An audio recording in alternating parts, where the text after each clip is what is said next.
Welcome to the National Credit Awareness and Resolution Association podcast at NCARA.org, NCARA.org, your source for navigating debt repayment challenges during tough economic times.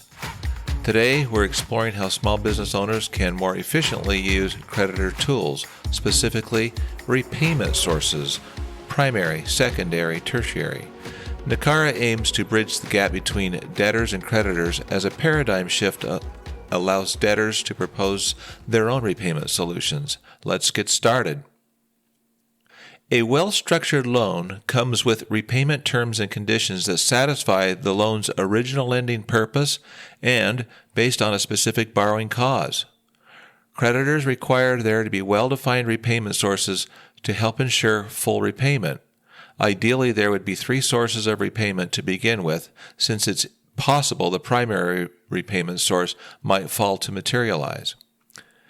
The primary repayment source, generally cash flow, will be different depending on the type of loan being underwritten. Secondary sources will likely include the sale or liquidation of collateral or a refinance of a loan. Tertiary sources, or the third repayment source, will often be the financial support from guarantees by legal entities or individual owners. Guarantors must have received consideration from the loan transaction in order for the guarantee to be valid, like they received a direct or indirect benefit. Let's first talk about the primary source of repayment, or the PSOR.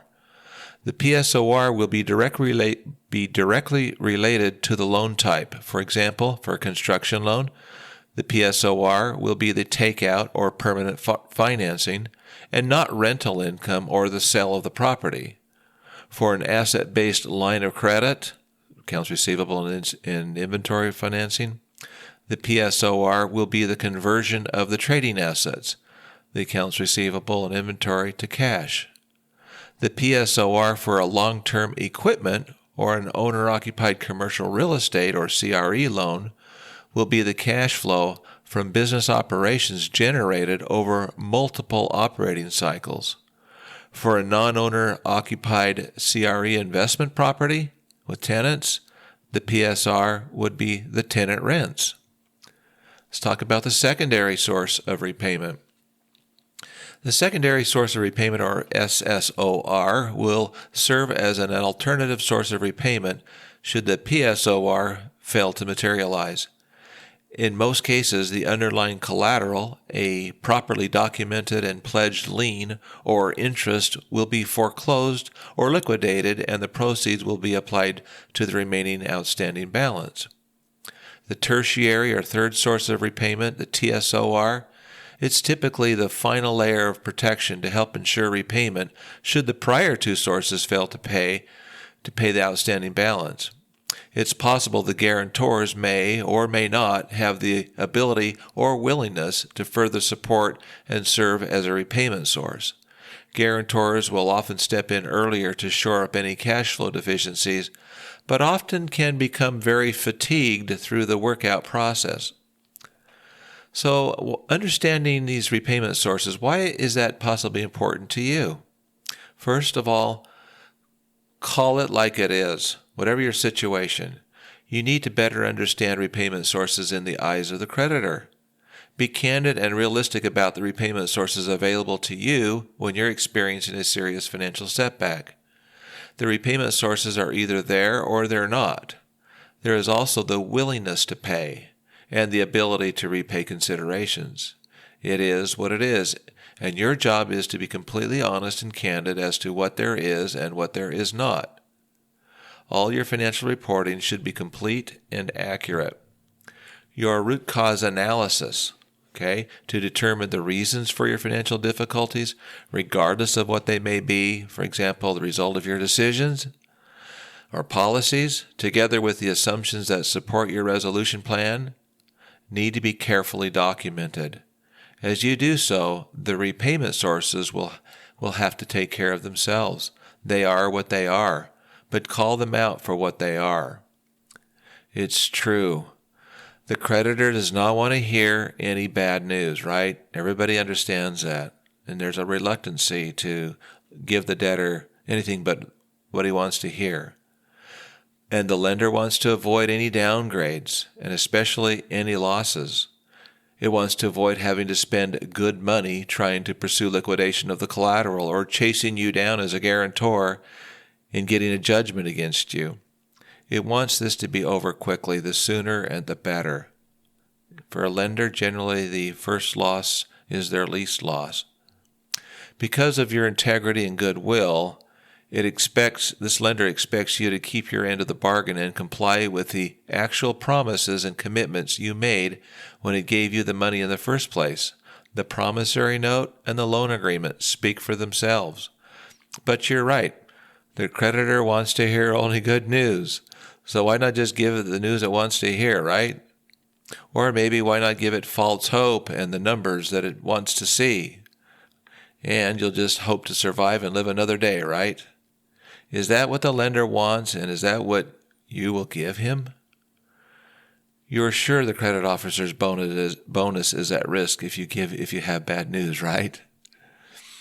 If repayment sources are in jeopardy, why cooperate, you ask? You've probably been thinking about this for some time already, or maybe you've already had a bad experience. Maybe your initial reaction was to fight the creditor at all costs.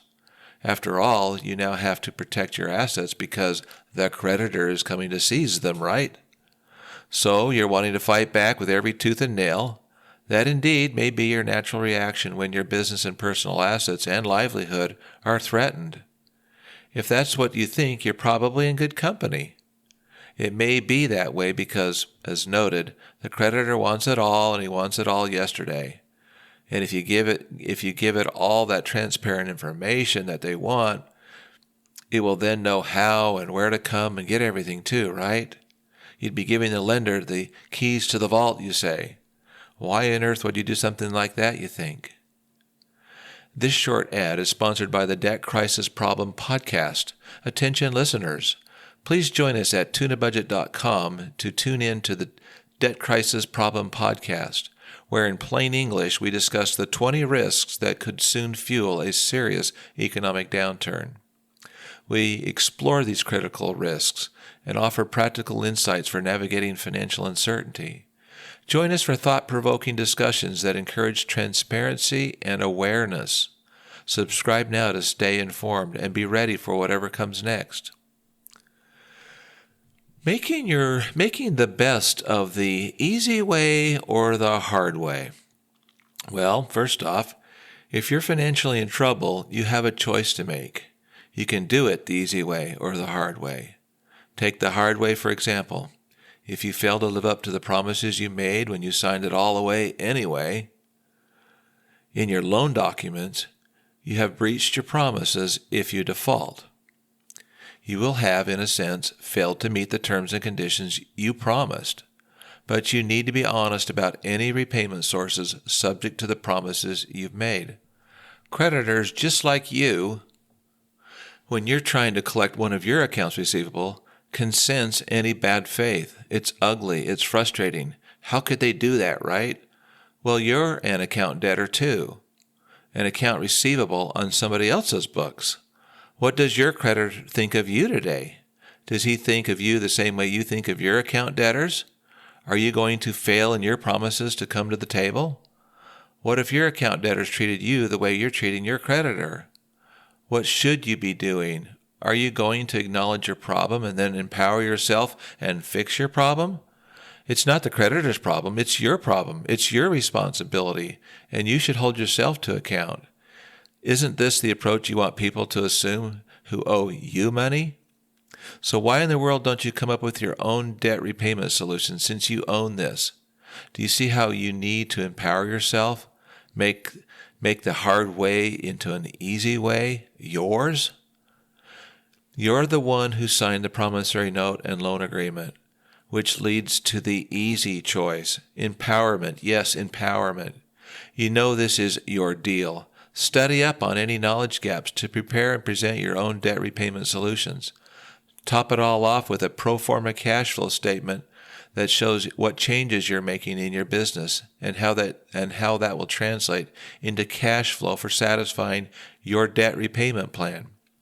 Sure, it's not going to be what the creditor wants to see, but it will be your best shot, and what you expect will honestly be the case. Stress the repayment sources by discounting or increasing the interest rate.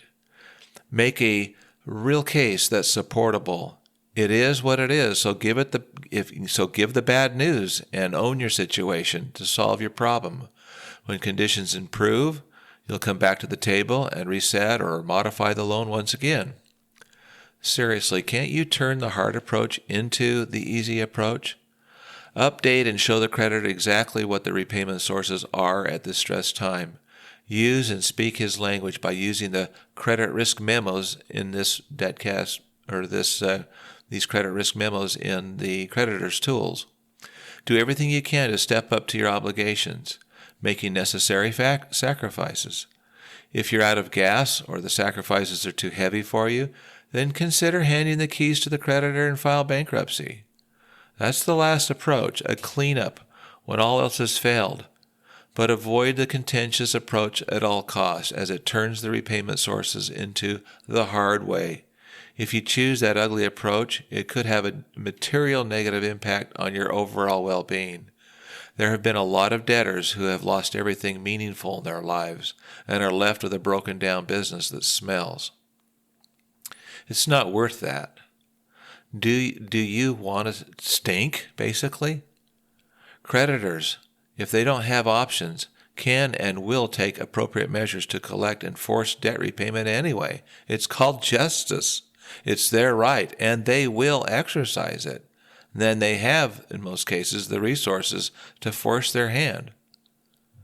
On the other hand, if you do your very best to live up to your agreements, how can you be any less ahead at the end of the game?